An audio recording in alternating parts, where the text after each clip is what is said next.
everyone, welcome back to Leviathan. I'm Brandon with Star Player 1, and last time we left off, we were talking to Julia and trying to piece our story together of how Christian is involved with all these disappearances of children before he adopted me.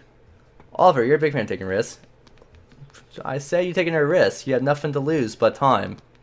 And you were correct when you pointed out that all the newspaper clippings in your bag probably have something to do with Christian Orvert. I won't question you about exactly how they got there, but for now, that's not important. The deaths of Landmaster, Odo, and Kraftsburg are all connected to each other somehow, and most likely Orvert is the link. This is what you do. Lou, you and Darnia go to Odo and try to learn more about Terrence Odo. Why me? Is that some sort of undercover investigation?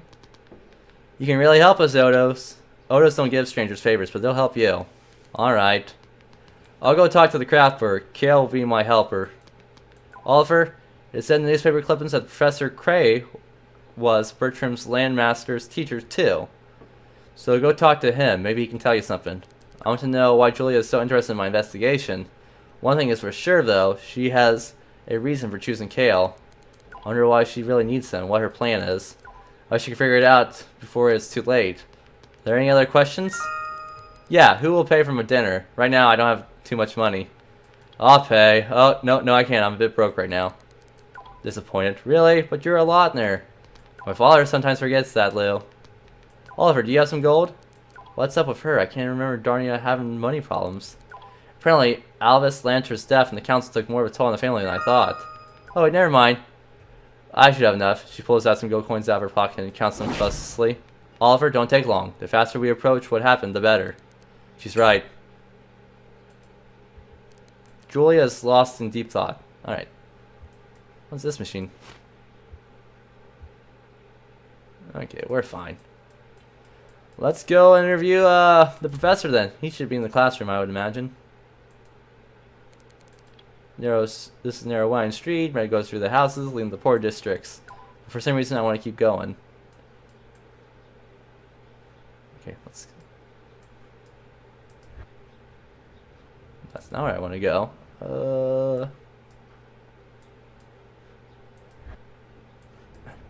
Here we go. Back to the academy. Mr. Bertram, are you still here? Let's talk, Professor. Have a seat. Professor, I wanted to talk to you about one of your students. Oh, I'm sorry. I want to talk to you about one of your students. Yes, I'm all ears, Mr. Bertram. If he threatens you or something, just say so. I need to know the truth so you can. No, sir, I want to talk about something else. What is it? Do you remember Bertram Landmaster, Professor? Bertram Landmaster. My name sounds familiar, but I can't put my fingers on who he is. He studied in the academy 16 years ago, in April 1572. They found him hanging. Oh, yes. This was many years ago. Poor boy. But how did you find out it, Mr. Bertram? I found his old obituary. Go ahead and read it, Professor. Grace looks at the yellow piece of paper for a long time. I remember that sad story. I tell you this much. Mr. Bertram Landmaster wasn't one who would tie a noose around his own neck. He seemed like he was very happy, but who knows what was going on in his head for him to decide to do that. Did he have friends in class? When I was young, the word friend meant a lot more than it does now. There were those he said were his friends, but were they really his friends? Professor, I would like to talk to you about anybody who might know Bertram well. Can you help me? Wait right here, Mr. Bertram. I'll be right back. Grace leaves.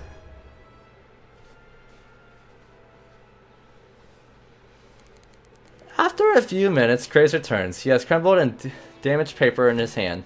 Here, Mr. Bertram, take this. This is a list of my students from 1571 to 1572.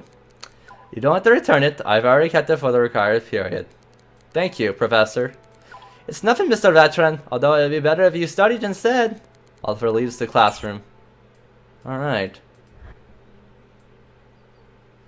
I guess we should look at our list. It's a list. First one, Alistair, Felicia. I wouldn't be surprised if Felicia turned out to be Oren's Alistair's mother. Felicia Alistair, yep. Next, her name was Craze wrote a note quickly in sloppy pen. She left the capital October 1571. She will now be taking the final exam. Telephone number is blank. 2. Albert Winsmut. Nose barely visible, written in a black pencil. Is abusing drugs? Need to talk to father. Cell phone number is written on the phone. Maybe I should call this Albert telephone guy. Let's look at the other ones. Albert doesn't save the number. He decides to look at the other people's name on the list.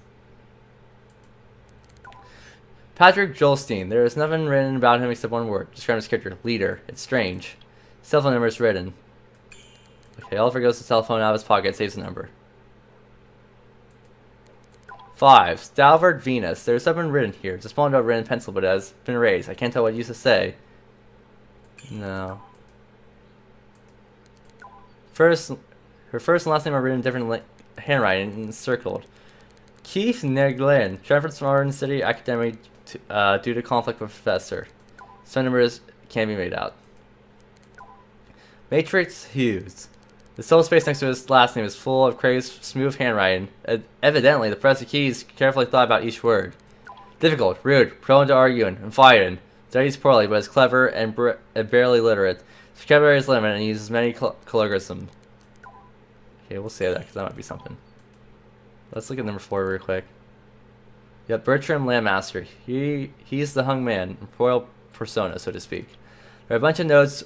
Column. They talk about alcohol and his relationships with many girls. I would like to know whether Bertram was really associated with Christian, whether my guardian is guilty of his death. Okay, so he talked to girls a lot. So is there a girl here real quick? Venus down. Let's try that one. Because I think that was the hint.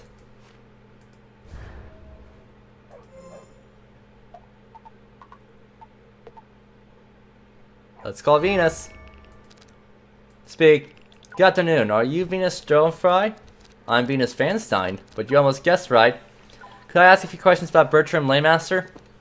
About who? Sorry, but could you tell me what your intentions are? You're probably interested in a loan, correct? You should talk to my husband. No, I want to talk to you about Bertram Landmaster. You went to school with him. I don't remember him for some reason. I told you that he killed himself in 1572 without help?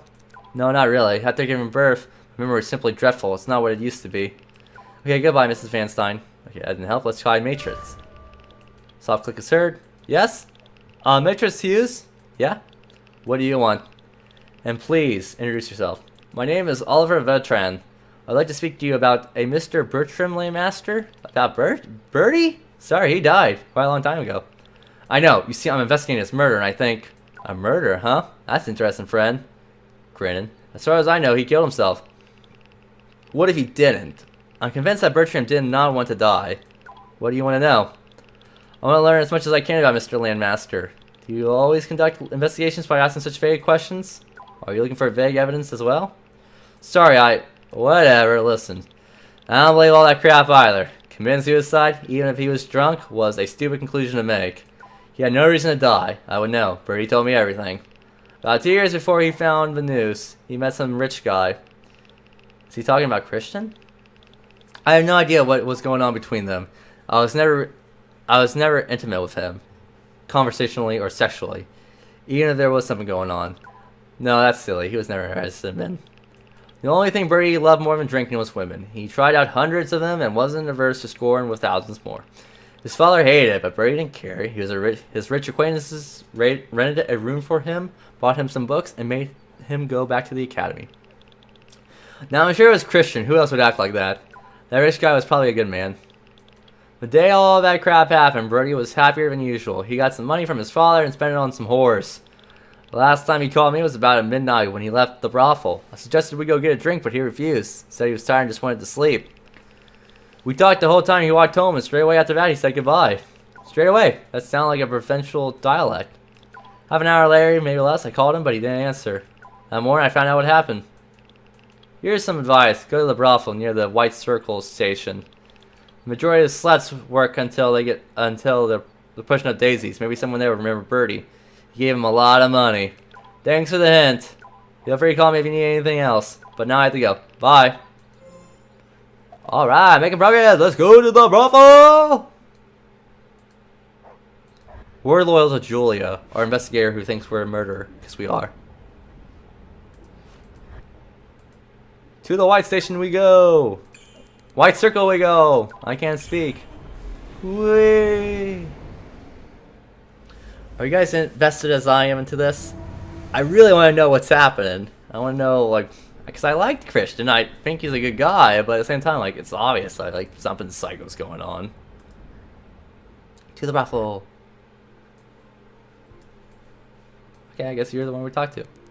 Woman wrapped in ropes, some steps. I have a feeling that I've seen her today already. The one behind the tree. The lady lifts her head. I said your first time here. Don't be shy. Make yourself at home. How do you know it's my first time? You didn't take off your shoes and clothes. And you forgot to get that sour expression off your face. And you forgot to call me Madame. This is a house of pleasures. No one should feel bad here. Who are you? Good that you asked. I'm Hiss.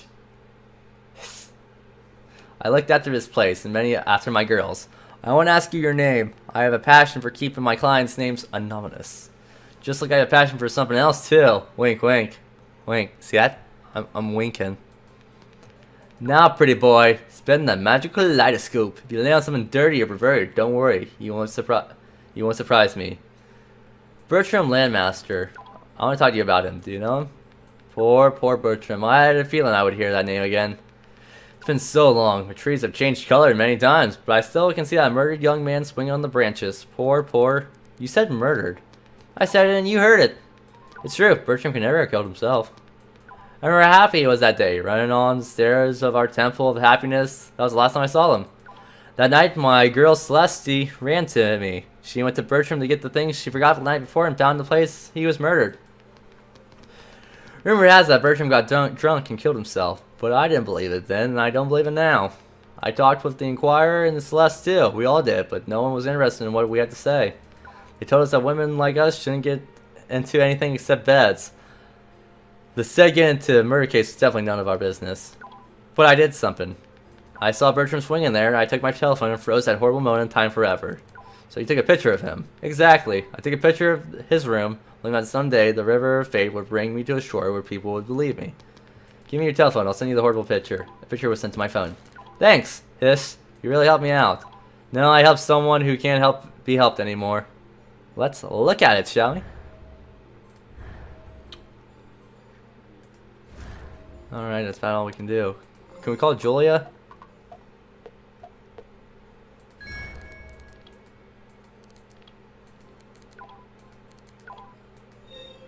What do you mean we're drifted away from Kale? We just said he was our best friend.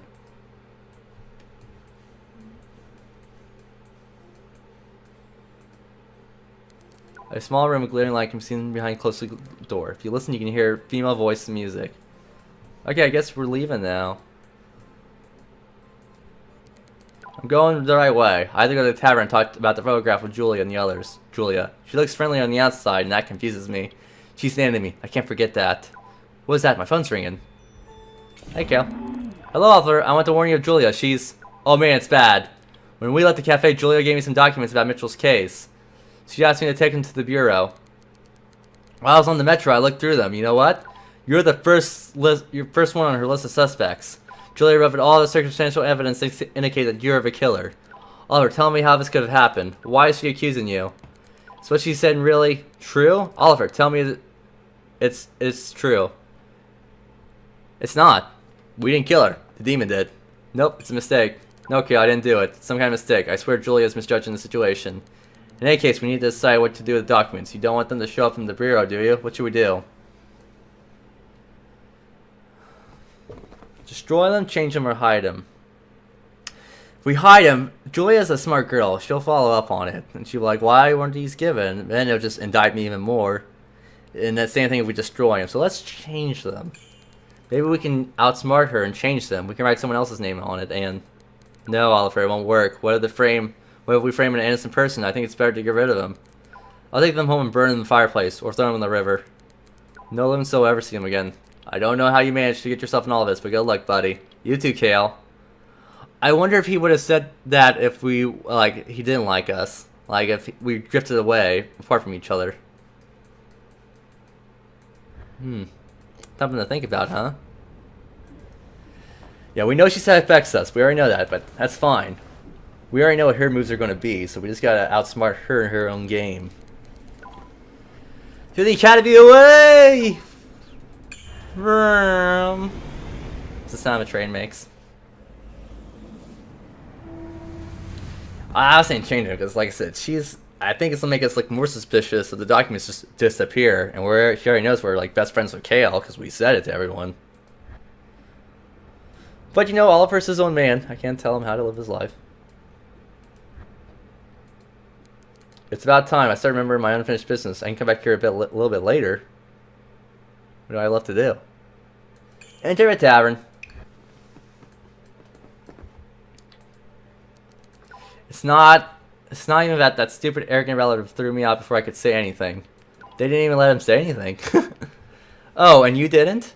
Yes, of course. Of course, I didn't know anything. Don't be stupid. Maybe I should have talked about all my achievements, or are you just looking for a ghost? Krasberg didn't even talk to me, so there. She pouts resentfully. Oh, Krasberg said, get out of here. Little Paul doesn't care, but I can't stand how you keep digging up old bones. Is that a stupid idea? What do you guys think? If Kilo Oliver doesn't find anything, then I'll be upset. Am I right, Kale? Kilo Oliver is already here. Empty-handed, right? No, I found a photograph of Bertram Landmaster being hanged. Julia takes a photo from Oliver's hand. At first glance, this looks like a suicide. But if you look closely, you can tell it's not. Is it by the noose on the side it is? I don't know. I just think if we look close at this photo, we'll understand what's not right. Okay, let's look at this.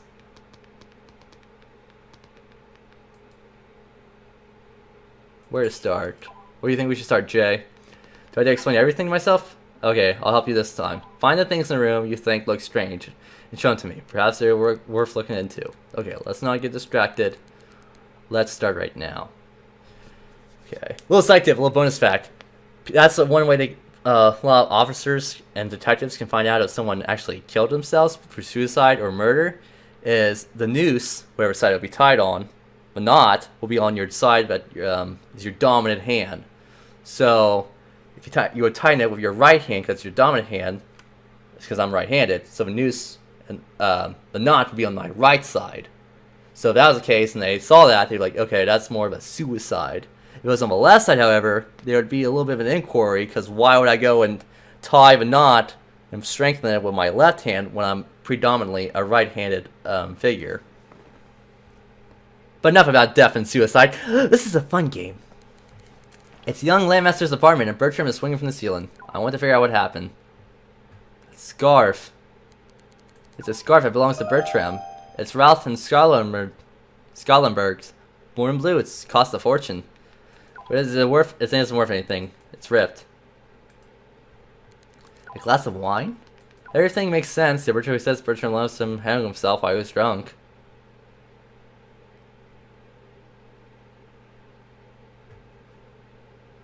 The blood spot. Why is it moved over there?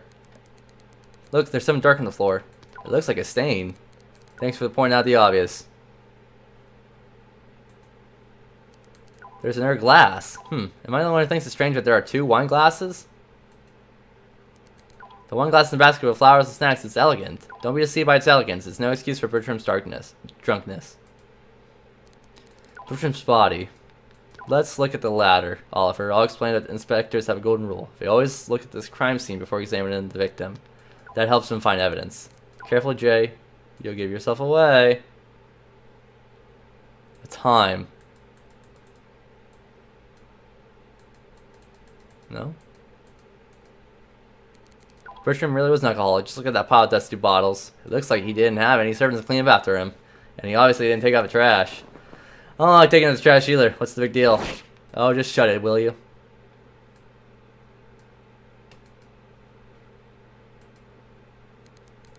Bertram's body. Let's look at that later. Okay. It's a small, short stool. What's the point in having a stool like that? It's uncomfortable to sit on.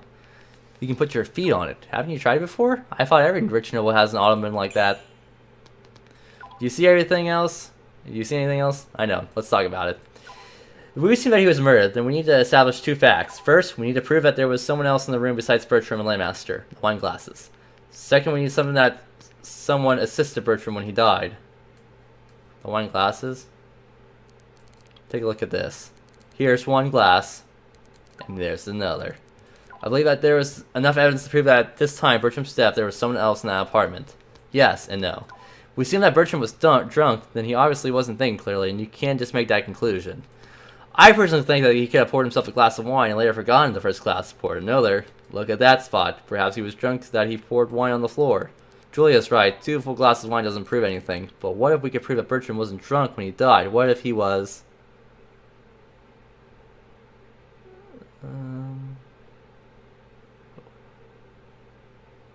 He's poison. Jay, it's possible that Bertram was drugged. Someone could have brought a bottle that had poison and was mixed in with the sleep pills. After he was drugged, someone made it look like a suicide to throw off inquirers off the trail. Wow, today's full of sweet stories. Darnie, can I have another cocktail? No, you can't have another cocktail. Whatever. Oliver, it's ridiculous to make these 3 assumptions at once. First, you assume someone came over. Second, you say Bertram was drugged. Third, you assume the hanging was staged. You cannot prove it all at once, so I'm not going to ask you to. First, let's try to prove the wine was poison. Is she mocking me for some reason? I'm sure that the wine was poison.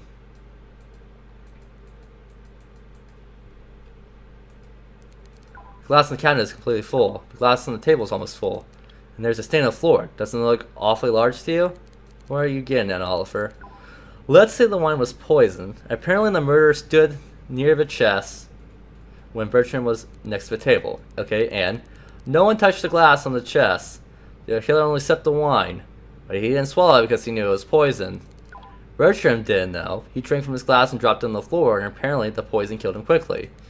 And you have to admit that Bertram couldn't hang himself if he's already dead. They would have found his body next to the fireplace. That means someone else was there. The killer hung Bertram, put the glass back on the table, and filled it up again. Wow. But how did you know that Bertram wasn't poisoned and just came home drunk and decided to hang himself? How do you know that he had guessed or that he didn't commit suicide? Just like when it's well-founded, but I think Bertram was... I think he had a guess. I still think that Bertram had a guess over. You have the rights to think that wherever you want, but if you want me to believe you, you need to prove your hypothesis with evidence.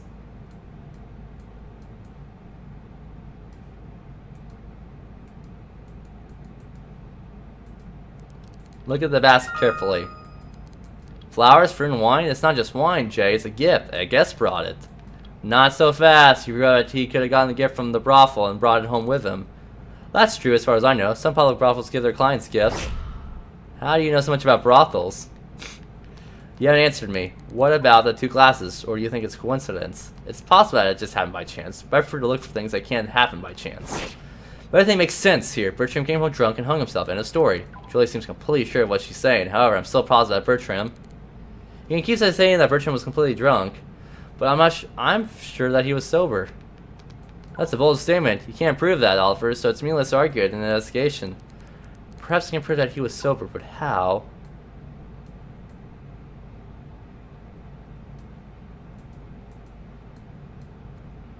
How can I prove that he was sober? Scarf? I don't see how that would prove anything.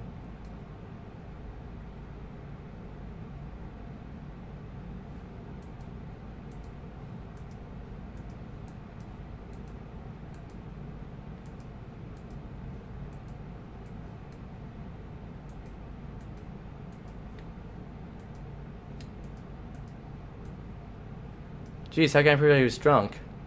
That he's sober. The bottles! You stand and you can see that they're all covered in dust. I don't understand what you're getting at. There aren't any bottles in that pile, right? Correct. Bertram was drunk that earlier that day. He would have thrown the bottles with the others. And they wouldn't be dusty as the others. Now look at the wine on the table. Given that bottle's almost full and the glasses are filled to the brim, the reason is completely logical. But you forget that Bertram couldn't have gotten drunk in the brothel or somewhere else. About an hour passed on the time Bertram came home, and when he left the brothel. Matrix Bertram, former classmate, told me that Bertram talked with him the whole time when he was walking home. He was sober. Julia's lost in thought. And you'll have to be too, because I had to end the episode. I'm sorry, we already went a little past my time, but that's fine. You just have to look forward to the next episode to see how it's all pieced together and see if Julia comes to our side and agrees with us and helps us out. But if you're liking what you're seeing so far, like, comment, subscribe down below. And as always, I'll see you guys in the next Start Player 1 episode. Bye!